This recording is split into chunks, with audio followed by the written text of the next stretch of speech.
ọmọ Yorùbá ó ti ṣẹlẹ̀. Ẹ̀yin náà kú mọ̀ pé tí mi ìbá rí, tí mi ìbá gbọ́, mi ní sọ láéláé. Mo mú information kan wá fún yín níjẹta. Sàárà reporter sí sọ lánàá. Adẹ̀rá pẹ̀rẹ̀ lẹ́nìí. Ṣé rí pé ó jẹ́ kí ẹ máa gba gbogbo nǹkan tí mo bá ti sọ gbọ́. Bí mo ṣe ń bá yín sọ̀rọ̀ yìí, àwọn olórí burúkú yìí wọ́n ti wọ Èkó. Bẹ́ẹ̀ ni mo sọ fún yín, wọ́n ti wọ Èkó. Mo pariwo fún yín pé ní ìjẹta tí mo receive intel, tí ìjẹta ní ìjẹrin tí mo receive intel tí wọ́n jù sí mi pé àwọn ISWAP nǹkan wọ́n ti wà ní Kaji Dam. Mo jáde síta mo wá sọ. Ìjọ́ kejì ẹni tó jẹ́ chief of armed staff wọ́n jáde, wọ́n ní 120,000 terrorists pé àwọn afẹ̀míṣòfò wọ́n sọ̀rẹ́ndà pẹ̀lú àwọn fámìlì wọn. Èmi mo kọ́kọ́ jáde wá sọ. Lẹ́yìn tí mo sọ ni chief of armed staff sọ pé àwọn 120,000 sọ̀rẹ́ndà. Now mo fẹ́ fi fídíò kan wọ̀nyí kẹ́ lè mọ̀ wípé wọ́n ti wọlé s'Èkó. Gbogbo àná la mọ̀ pé wà l'Èkó tẹ́lẹ̀, ṣùgbọ́n a ò mọ̀ pé wọ́n ti lágbára tó l'Èkó. Bí mo ṣe ń bá yín sọ̀rọ̀ yìí, àwọn Fúlàní olórí burúkú ẹ share fídíò yìí.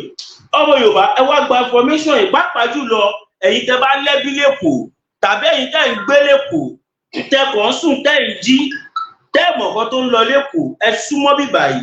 Ẹ bá mi pín fídíò yìí. Ẹ̀yin tẹ́ bá wà ní outside Nigeria, ẹ bá mi pín fídíò yìí fáwọn tẹ́ ní tí a jọ wà ní Naija. Ẹ ò mẹ́ni tó máa rí information yìí tó máa send ẹ̀ sáwọn tó jẹ́ family ní tẹ́ ìwọ̀n tí send ẹ̀ sí. Ìdí nìyẹn tí ẹ ṣe gbọ́dọ̀ pín fídíò yìí. Ṣé ń gbọ́ nǹkan tí mò ń sọ ṣá? Ẹ jẹ́ ń wo ọ́díò yẹn tí ó bá ń jáde. Tó bá ń jáde kí ẹ bá mi tẹ yes.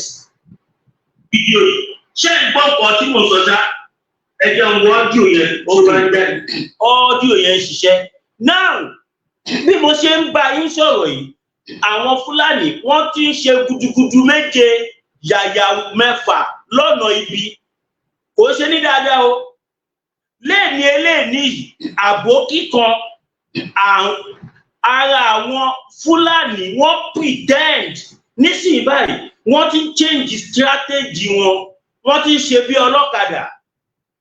Tó bá ti wá gbéyàn, wọ́n á pa ẹni yẹn, wọ́n á dẹ̀ dúró tì. Mo máa fi fídíò kan wọ̀nyí nísìnyí. Ẹnìkan wà traffic warden ní àwọn traffic warden yẹn ni tó máa ń control àwọn ọlọ́pàá tó máa ń control traffic. Àwọn olórí burúkú yìí wọ́n dẹ̀ mú máa yẹn, wọ́n dẹ̀ pa lẹ́yìn níta gbangba ní títì ni o, kò ṣe nínú abúlé o, kò ṣe nínú ìlú o, ní títì tí àwọn mọ́tò ọlọ́pàá lọ tó ń bọ̀, táwọn èèyàn lọ tó ń bọ̀ ní títì níta gbangba. Wọ́n mú traffic warden, wọ́n pa, wọ́n dẹ̀ páàkì ọ̀kadà, wọ́n dẹ̀ ṣèdè síra wọn. Before you know, wọ́n dẹ̀ ń gbé ọ̀kadà wọn, wọ́n fi gorí ọlọ́pàá yẹn lọ, gorí ẹ̀bọ̀.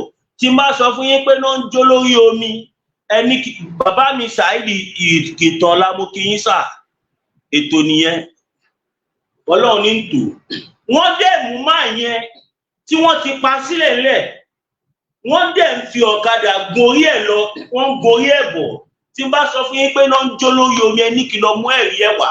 Màá fi hàn yín nísinsìnyí wàhálà àti ìwà ọmọ Yorùbá. Wàhálà ti dé. Wọ́n ti wọlé s'Èkó, wọ́n ti wọlé bìbà. Tẹ́ bá rántí dáadáa, ẹ máa rí wípé about 3 weeks, about a month ago, nǹkan kan ṣẹlẹ̀. Wọ́n lọ sí Nigerian Army School. Mo máa play fídíò yẹn fún yín nísìnyí. Kí n kọ́kọ́ play tó ṣẹlẹ̀ ní a month ago. Kí n tó wá play tàárọ̀ yìí. Kẹ́ lè mọ̀ wípé Èkó ti wà under attack.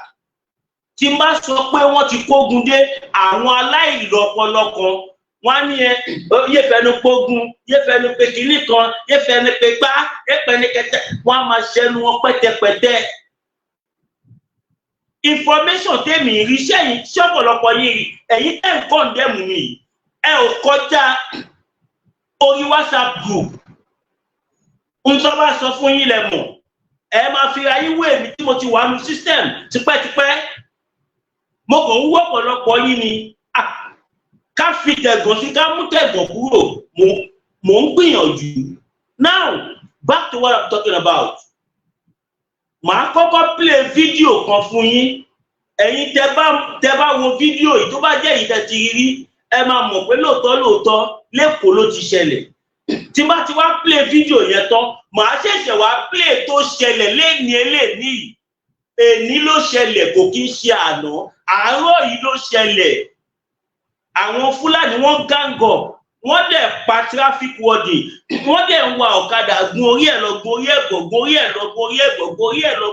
Kí n tó play yẹn ẹ jẹ́ kọ́kọ́ play tó ṣẹlẹ̀ ní about a month ago nígbà tí wọ́n ṣe yẹn tí wọ́n jẹ lọ tí wọ́n rí pé kò sí kankan tó tẹ̀yìn ẹ̀ lọ yọ then wọ́n rí pé they can do more wọ́n dẹ̀ múra sí wọ́n bẹ̀rẹ̀ sí ní ṣe àwọn èèyàn wa ṣákaṣàka wọ́n ń ṣe àwọn èèyàn wa kúmọkùmọ nígbà tí wọ́n ti rí pé a ò léèyàn a ò ní àwọn olórí tí wọ́n lè jà fún wa tí wọ́n ti rí pé àwọn olórí wa àsàmàfù ni kò sí kan tó kàn wọ́n Àjùmọ̀bí ò kọ tàánú lọ fi ṣóhun ní sá. Ẹ jẹ́ play fídíò kan story ó time kòkó mọ́ sọ fún yín ẹ ní láti ra láptọ̀pù fún mi if not nǹkan tí mò ń wá kiri bí nígbà tí èèyàn bá ń wá bẹ̀rẹ̀ yìí màá kàn fi mouse click ẹ̀ ní pam. That is why tẹ̀sí ní láti support èmi ọmọ yín kí lè get standard laptop. God bless you. Ẹ jẹ́ play fídíò kan náà kí n This is live at Ẹ̀pẹ́ Odòmọ́lá níbi tí àwọn èèyàn ti kidnap àwọn ọmọ soldiers ṣe ti rí Odòmọ́lá lélẹ̀ Odòmọ́lá la wà yìí lẹ́pẹ́ wọ́n kidnap àwọn ọmọ ọlọ́mọ soldiers aṣọ sójà èrò pọ̀ ń bíbá yìí gan Odòmọ́lá ṣe ti rí Ọlọ́run má jẹ́ ká ṣìrìn o gbogbo wa pátápátá àníṣìrì àníṣìṣe àníṣìjẹ wa àníṣìlẹ̀tẹ̀ o ó lọ́ba wọlé ní oṣù Ramadan tọmọtọmọ àníṣìlẹ̀tẹ̀ o gbogbo ọmọ ẹ̀rí àwọn ọmọ ọlọ́mọ tán kó tán lọ sí school gbogbo àwọn tó ń bọ̀ láti travel àṣírí wọn ló tú lé ní o gbogbo ẹ̀yin tó kù àṣírí yín máa tú o.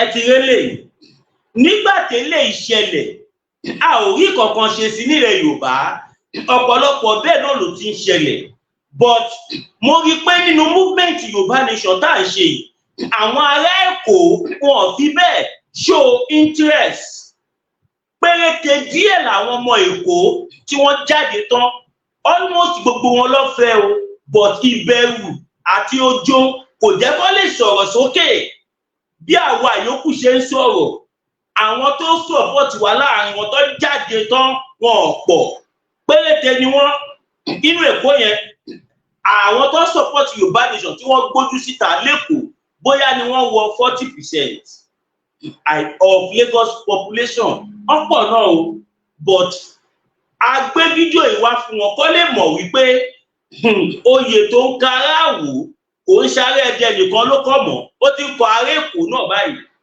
Ẹ ti rí fídíò tí mo fi hàn yín yẹn ká tiẹ̀ sọ pé lè ti pẹ́ èmi eléyìí ni tí mo fẹ́ fi hàn yín ẹ̀yin ará Èkó ẹ lọ múra tí Fúlàní tó bá lè pa ọlọ́pàá níta gbangba ọlọ́pàá tó gbébọn dání tó bá lè pa níta gbangba wọ́n dẹ̀ dúró tì wọ́n dẹ̀ ń wa ọ̀kadà gun orí ẹ̀ lọ gun orí ẹ̀ bọ̀ gun orí ẹ̀ lọ gun orí ẹ̀ bọ̀ gun orí ẹ̀ lọ gun orí ẹ̀ bọ̀ kò dẹ̀ sọ ọlọ́pàá kókó tó kọjá tó lé àtáàkì wọn tó tà ń sọ nìyẹn wípé security Nàìjíríà ó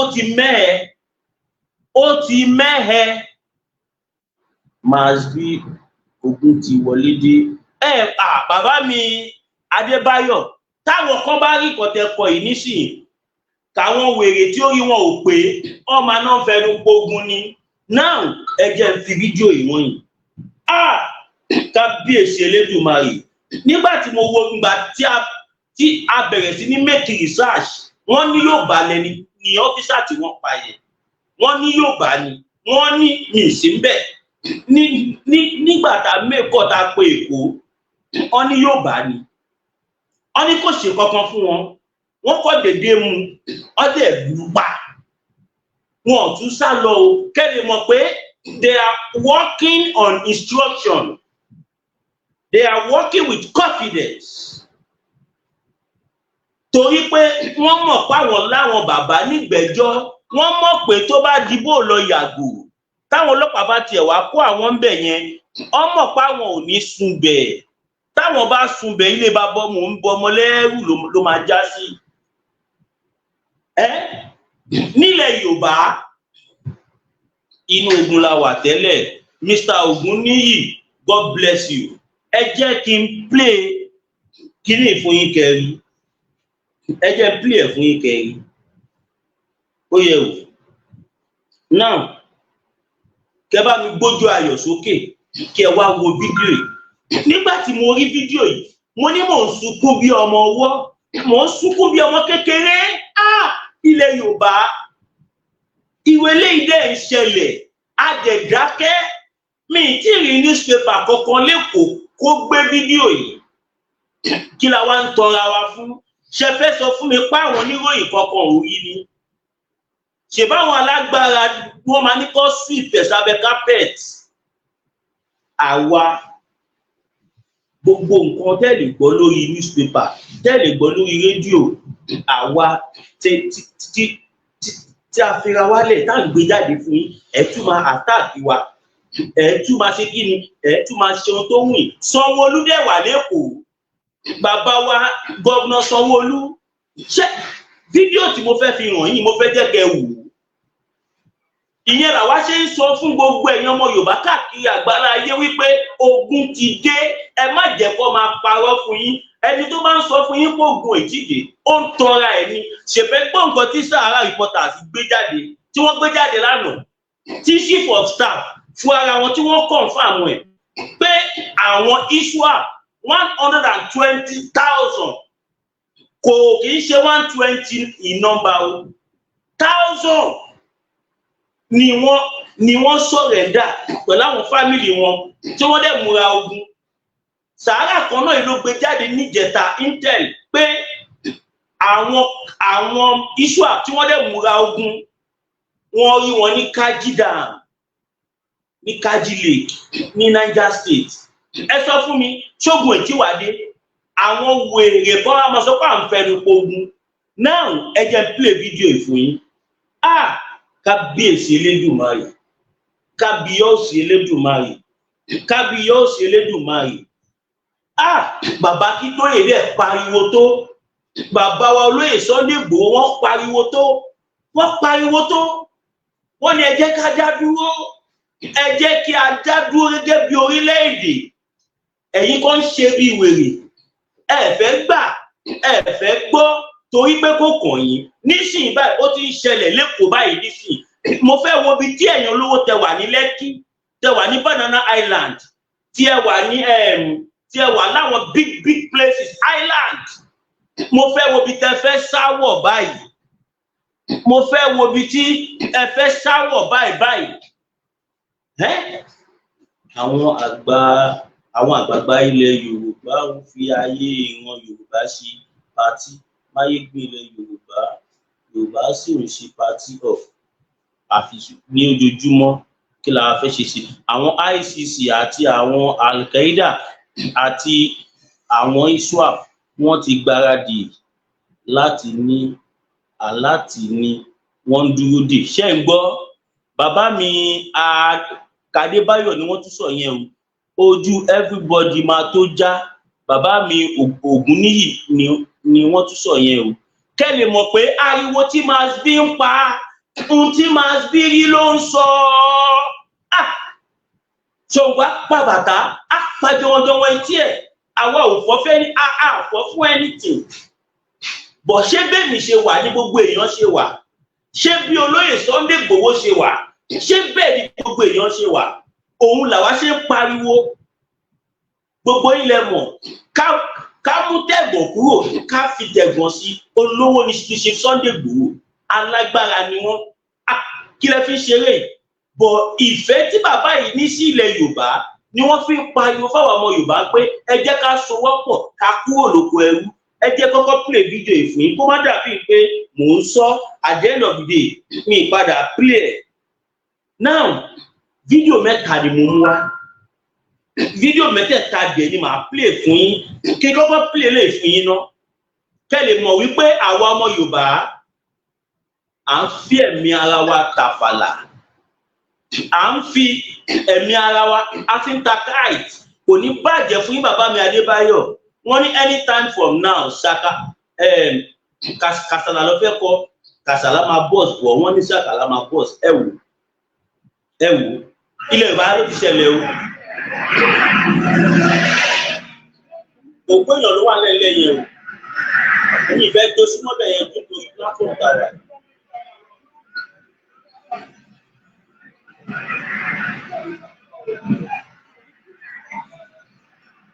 Jẹ́ẹ̀rì ẹ máa wò wọ́n o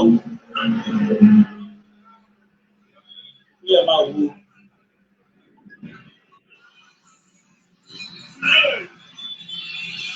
Orí òkú yẹn ni wọ́n fi òkú yẹn orí òkú yẹn ni wọ́n fi ọ̀kadà yẹn gùn ṣẹ́ẹ̀rì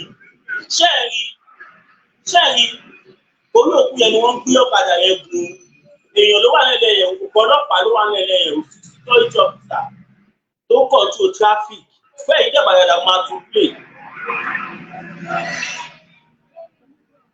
òkú ọlọ́pàá ló wà lẹ́lẹ̀ yẹn tí wọ́n pa àwọn náà lọ pa o.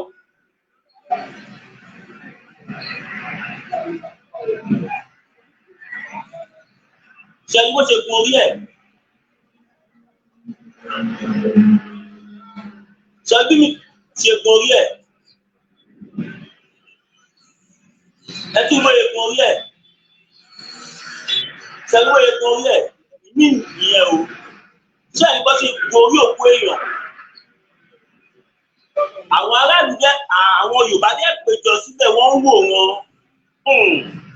Kábíyèsí Elédùmarè ẹ sọ fún mi nǹkan tí wọ́n ń ṣe yẹn tí wọ́n ò bá ní backup kí wọ́n lè ṣe wọ́n mú ọ́fíìsà tó ń control traffic wọ́n pa after tí wọ́n pa tán wọ́n sá lọ wọ́n dúró síbẹ̀ wọ́n wà lórí ọ̀kadà tí wọ́n fi ń ṣiṣẹ́ ibi yẹn wọ́n dẹ̀ gun orí ẹ̀ lọ wọ́n gun orí òkú ẹ̀ lẹ́yọ kọ̀ọ̀kan tó bá ti gun tí àwọn bíi mẹ́wàá yẹn bá ti gùn lọ báyìí wọ́n á tún tọ̀n wọ́n á tún lọ gùn wọ́n á tún tọ̀n wọ́n á tún lọ gùn wọ́n wá ń gun orí ẹ̀ wọ́n expect ọlọ́pàá tó máa jáde síta tàbí sójà tó máa jáde síta tó máa wá fẹ̀mí ẹ̀sùn.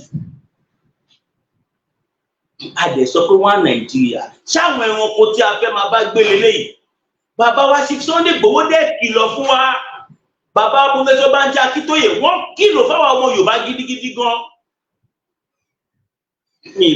mi lè pẹnu dé bàbá mi Babátúndé kíkẹ́ pẹnu dé o kẹ́jà àwọn èèyàn má lọ ta sí yín lẹ́nu ẹ imagine ọdẹ kìlọ̀ fún wa wọ́n kìlọ̀ fún wa gan wọ́n sọ fún wa nísìnyí báyìí Èkó wà save mọ́ the only place tó wà very tó wà 100% safe nílẹ̀ Yorùbá ní Ìgàngán nìkan ló save ní gbogbo the whole of Southwest. Can you imagine? The whole of Southwest, Ìgàngán nìkan ló wà safe.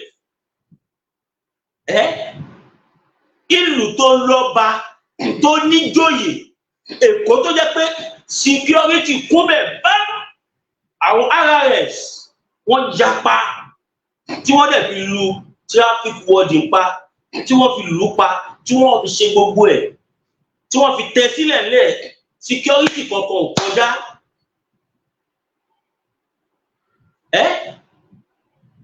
Security kankan ò kọjá wọ́n tún wá pa sílẹ̀ lẹ́tàn wọ́n wá fi ọ̀kadà gun orí ẹ̀ wọ́n gorí ẹ̀ lọ wọ́n gorí ẹ̀ bọ̀ a dẹ̀ gbọ́ pé ọmọ Yorùbá lẹ́ni tí wọ́n pa yẹn. Ṣáwọn ẹranko tí ẹ fẹ́ dé ká máa bá ṣe ọmọ ìyá lélẹ́yìí bàbá wa Bọ́lá Ahmed Tinubu ẹ wo eléyìí tó ṣẹlẹ̀ yìí à ń sọ fún yín àwọn ará bí wọn ò nífẹ̀ẹ́ àwa ọmọ Yorùbá pàápàá wọn ò fẹ́ rí àwa ọmọ Yorùbá Ọlọ́run ló máa gba gbogbo àwa ọmọ Yorùbá lọ́wọ́ àwọn apanirun bọ́dà mi Adébáyọ̀ ẹ má túnra yín Ọlọ́run ò ní sọ̀kalẹ̀ Ọlọ́run ti kún wa lọ́wọ́ àwa ní ká ràn wa lọ́wọ́ báyìí mo ti sọ fún yín ẹ jẹ́ ká lọ dira kábíyèsí Elédùmarè ẹ já lọ dira ẹni tí ó bá ti dira ń bi tabadé ikú pa now mo máa play kí ni bàbá Máyégún ẹ mú nọ́mbà bàbá Máyégún ẹ pé bàbá Máyégún mo fọwọ́ wọn sọ̀yà mi ní kẹlu tó bá ń ẹ tó mọ̀ pé wà nílé tàbí ní fámìlì ilé tó nífẹ̀ẹ́ sí tó fẹ́ jẹ́ kó kú bí ẹdìyẹ pé bàbá Máyégún ewé ń jẹ́ òògùn wà nílẹ̀ Yorùbá tá wà yìí ilẹ̀ Yorùbá nìyẹn tí máa ẹ̀wẹ̀ má jẹ́ kí n fi gbogbo ẹnu sọ̀rọ̀ ẹ jẹ́ n play kí ni bàbá Máyégún fún yín ẹni tọ́lọ́ ń bá ní kó rí nọ́mbà wọn kọ̀ mo kíkú oríire. ògbénu omi ríra ń tẹja ògbólógbé gúngún ní dún tàbàntàbà nínú aṣọ ògbólógbé oníṣègùn ìbílẹ̀ kan bẹ nílẹ̀ Yorùbá tọmọ tì fún tẹ̀dọ̀ ewé àti olóyè Máyégún adífá bíi ẹni wẹjú aníkúlápó agbọ́sẹ̀sẹ̀ fámọlé agbẹ́ǹkùlé mọye odù tó wù ogun àìrọ́mọbí ni tiẹ̀ ni ogun àìrálàánú ló ń bá ayé rẹ̀ wọ̀dì mú àrùn ọjọ́ pípẹ́ ló ń bá ọwọ́ jàǹkadì káṣiṣẹ́ bíi erin jẹ̀jẹ̀ ìlérí ogun àmúbọ̀ ọkọ àmúbọ̀ aya ni tiẹ̀ ni tàbí ogun afinisẹ̀sìn níwájú olóore èyíkéyìí ogun tàbí àìsàn tó máa ń bá ayé rẹ̀ jà tètè máa bọ̀ wá sọ́dọ̀ olóyè Máyégún adífábí ẹni wẹjú abólórí bẹ̀rí abániyẹ̀ràwọ̀ ẹni wò aníkúlápó àgbàlagbà ọ̀jìnmí tó mọ orúkọ tí wọ́n ń pe àwọn ìyá mi àgbà fún àyẹ̀wò tàbí ìmọ̀ràn ẹ pè sórí nọ́mbà yìí 08023940939 08023940939 báṣẹ́ bá mu mi àjò dànù bí gèrè bá mu mi àjò dànù tilé tọ̀nà la fi ń jolóńgìní tètè máa bọ̀ wá sọ́dọ̀ olóyè Máyégún adífábí ẹni wẹjú kógun ayé rẹ̀ ó dà fíẹ́yìn.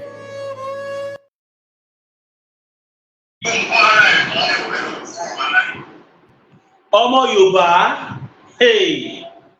à ń sọ fún yín pé nǹkan ń bọ̀ eré lẹ̀ ń pè é táwọn òpònú kan bá tiẹ̀ tún máa sọ̀rọ̀ wọ́n máa ní máa bí n tó máa jẹ ló ń wájà rẹ ẹ má dá lóhùn láti wọlé láti ṣe my brother bóyá ló mọ̀ pé mi ò pa máa bí bóyá ló mọ̀ pé Ọlọ́run ló ń bọ́ máa bí bóyá ló mọ̀ wípé kò ń ṣe nǹkan tí wọ́n fẹ́ fẹ́ mi ni mo fẹ́ jẹ bóyá ló mọ̀ pé Ọlọ́run ló ń bọ́ mi lóòótọ́ mi ò yó mi ì ní ebi ò sì pa mí màá fi ṣẹlẹ̀ màá fi àsìkò lẹ̀ màá fi táìmù mi lẹ̀ màá ṣe fídíò nǹkan tá a rí tó ń lọ pé káwọn ọmọ Yorùbá lè rí ẹ̀yin ọmọ àlè Yorùbá kan tí wọ́n ti fún lówó àtẹ̀yìn áfù Yorùbá áfù Fúlàní ẹ máa àtáàkì fídíò tá à ń ṣe mọ̀ páwọn tó ń bọ̀ ìtọ́ bá dé wọn ọ̀dọ́ dàlẹ̀ mọ̀ kan ọ̀dọ́ ọmọkọ mọ̀ ọ̀dà ẹni tó bá Fúlàní ṣiṣẹ́ mọ̀ kan ọ̀dà ẹni tó kórìíra Fúlàní mọ̀ everybody pípa ni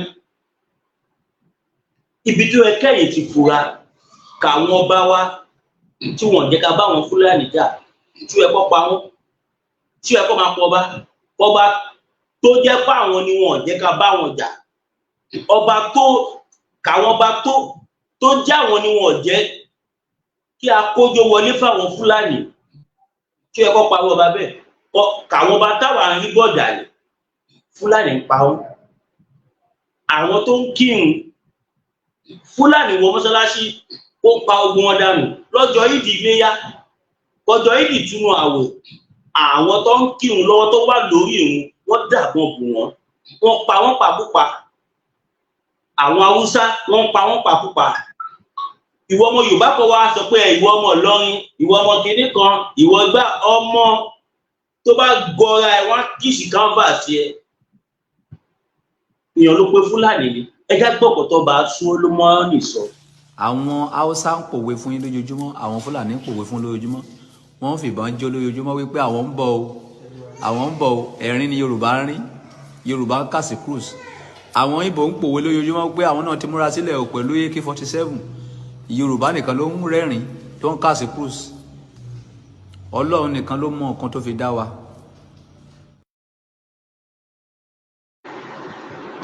ẹgbọ́n nǹkan tó bá Solomoni sọ ó ní àwọn Fúlàní bọ́dà mi Ṣọlá mo kí ẹ sílé Ṣọlá mo kí ẹ ọmọ ìyá mi wàá ṣe Ṣọlá ọlẹ́nu mo kí ẹ orí ẹ wà bẹ́ẹ̀ náà gbogbo wa láti fi ojú wa rí. Ẹ jẹ́ n play video yìí fún yín. Ọmọ Yorùbá, ọmọ Yorùbá, ọmọ Yorùbá. Àwọn kan ní Jésù jagun. Some people say Jesus Christ did not fight. Matthew 26. Matthew chapter 26. Láti 51. From 51. Nínú àwọn ọmọlẹ́yìn ẹ̀ ọkọ̀ nǹkan ogun sára. His disciples had ammunition for war. Gbàrà tí wọ́n mú Jésù báyìí. Immediately Jesus Christ was caught. Pétérù fa ìdáyọ. Peter drew out his Ó sword ṣá ẹnìkan létí and bẹ̀. cut somebody's ear. Ẹ̀gbọ́n ti Jésù Do sọ. you hear what Jesus Christ said? Kò ní kó sọ ìdá He ẹ̀ did nù. not tell him to Ó throw away ní that ta sword. tẹ́ padà sínú akọ ẹ̀. He said, keep back that sword in the shirt.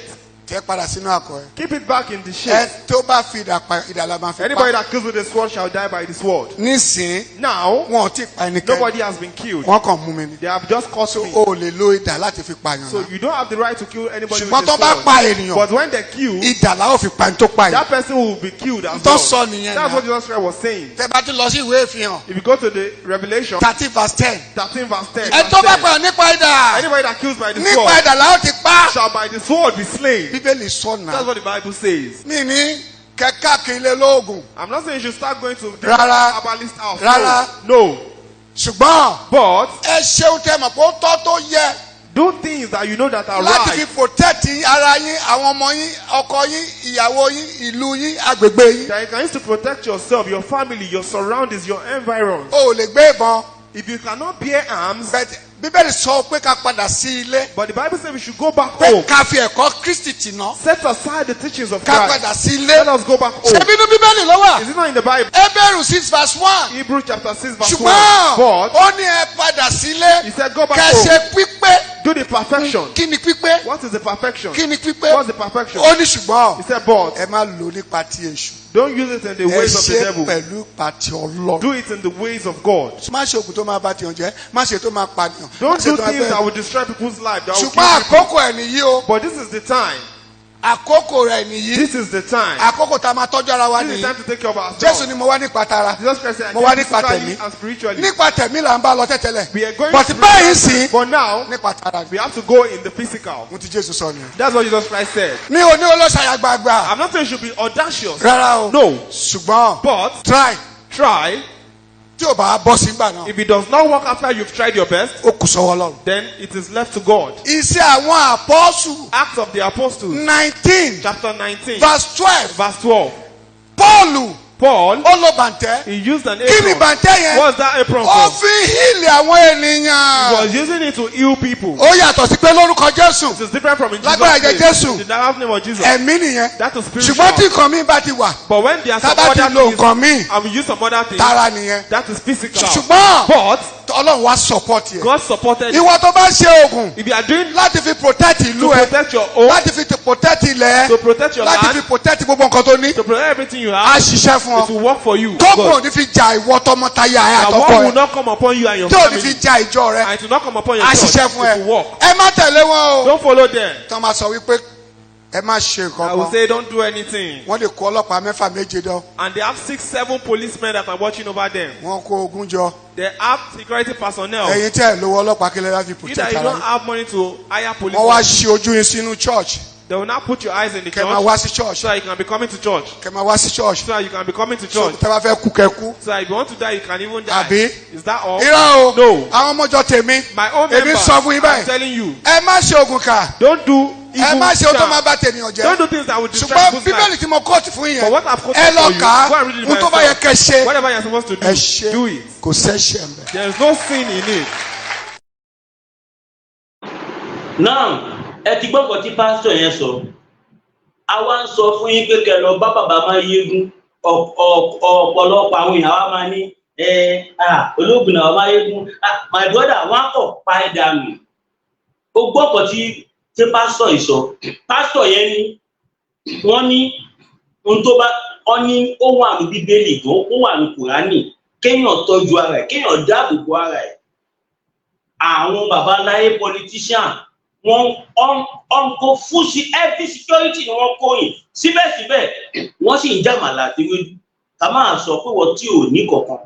My brother, my sister, kẹ́yìn ìyá àti bàbá wa tẹ́ bá lọ́mọ Nàìjíríà, bó jẹ́ máa fi tipátipá mu, bó jẹ́ máa fi tìkúùkù mu, ẹ ṣáà rí dájú pé ẹ mú débi tí wọ́n ti máa jíra fún. kẹmu débi tí wọ́n ti máa dira fún bó jẹ́ kẹmu débẹ̀ ni bó jẹ́ kẹ̀yìn fún ara yín kẹ̀ ṣe anyhow ìwọ tó bá dàbọ̀ kó lè ṣe fún ara ẹ̀ ò mọ̀ pé bàbá Máyégún nọ́mbà wọn ni mo ti fi síbẹ̀ yẹn kẹ́jẹ́ tuntun nọ́mbà wọn ṣò kí tó ṣò nọ́mbà bàbá Máyégún fẹ́yìn tí ẹ bá fẹ́ support mi financially kẹ́ lè fún mi ní super sticker sórí YouTube channel mi kẹ́ lè fún mi ní super thanks tàbí kí ẹ wo account number mi tó ń lọ sàlẹ̀ yìí 02141687040 02141687040 GT Bank kẹ́ support mi. Mo fẹ́ ra laptop, mo fẹ́ ra drone, mo fẹ́ ra electric webcam, mo fẹ́ ra router, mo fẹ́ ra air condition, many things ni mo fẹ́ rà sí studio tí mo set yìí. Tẹ́ bá wò dáadáa máa rí pé mo change share ńláńlá méjì ni mo ti ṣe pẹ̀lú àwọn kọ̀ọ̀kan pẹ̀lú àwọn security door kọ̀ọ̀kan ni mo ti ṣe báyìí nísìnyí. Tí n bá ti ra gbogbo ẹ̀ tán màá fi ran gbogbo ayé tẹ́ máa rí. Kódà gan mo fẹ́ ra microphone, mo need mic, professional mic tí wọ́n máa ń lò yẹn. Ẹ jọ̀ọ́ odò àgbéwà kò ní gbé ọ̀dàlẹ̀ kẹ́yẹ́ ń play kí bàbá Máyégún kí a wá padà sa pákìtì fídíò 4 mo fẹ́ fi hàn ìbọ̀ kí ní tí ń kù mi ìfẹ́ kó gbòdìbọ̀ sí ẹ̀ náà. Ògbénu omi ríra ń tẹja ògbólógbé gúngún ní dún tàbàntàbà nínú aṣọ ògbólógbò oníṣègùn ìbílẹ̀ kan bẹ nílẹ̀ Yorùbá tọmọ tìfún tẹ̀dọ̀ ewé àti olóyè Máyégún adífá bíi ẹni wẹjú aníkúlápó agbọ́sẹ̀sẹ̀ fámọlé agbẹ́ǹkùlé mọye odù tó wù ogun àìrọ́mọbí ni tiẹ̀ ni ogun àìrálàánú ló ń bá ayé rẹ̀ wọ̀dì mú àrùn ọjọ́ pípẹ́ ló ń bá ọwọ́ jàǹkadì káṣiṣẹ́ bíi erin jẹ̀jẹ̀ ìlérí ogun àmúbọ̀ ọkọ àmúbọ̀ aya ni tiẹ̀ ni tàbí ogun afinisẹ̀sìn níwájú olóore èyíkéyìí ogun tàbí àìsàn tó máa ń bá ayé rẹ̀ jà tètè máa bọ̀ wá sọ́dọ̀ olóyè Máyégún adífá bíi ẹni wẹjú abolórí bẹ̀rí abániyẹ̀ràwọ̀ ẹni wò aníkúlápó àgbàlagbà ọ̀jìmì tó mọ orúkọ tí wọ́n ń pe àwọn ìyá mi àgbà fún àyẹ̀wò tàbí ìmọ̀ràn ẹ pè sórí nọ́mbà yìí 08023940939 08023940939 báṣẹ́ bá mu mi àjò dànù bí gèrè bá mu mi àjò dànù tilẹ̀ tọ̀nà la fi ń jolóńgìní tètè máa bọ̀ wá sọ́dọ̀ olóyè Máyégún adífá bíi ẹni wẹjú kógun ayé rẹ̀ ó dà fíẹ́yìn. Fẹ́yìn tẹ́ bá fẹ́ pè mí bóyá ẹ ní polówó ọjà tàbí ẹ ní 1 or 2 things tẹ́ fẹ́ bá mi sọ ẹ pè mí sórí +2 phone number mi ni ó wò lọ́sàlẹ̀ phone number mi wà ń bẹ̀ account number mi wà ń bẹ̀ phone number mi fẹ́yìn tẹ́ bá rí dáadáa +229 5774 7970 +229 5774 7970. Nọ́mbà yẹn ni mo ń lò nígbà tí mo wà ní Kòtónú. Mo ń try láti ṣe Nàìjíríà nọ́mbà mi padà tó ti block ẹ̀. Mo ń try àti gbà padà so that if they change sí WhatsApp mi. Torí mo ti wà nílé báyìí. Kódà gan ilé mo fẹ́ ṣí studio yẹn sí. Tí màá dẹ̀ máa broadcast torí ọ̀mọ yẹn ṣe security door ṣe so many things. Kẹ́ni tí n bá fẹ́ rí ni mo fẹ́ rí. Odò àgbéwà kò ní gbé ọ̀dàlẹ̀ o. Ọmọ Yorùbá.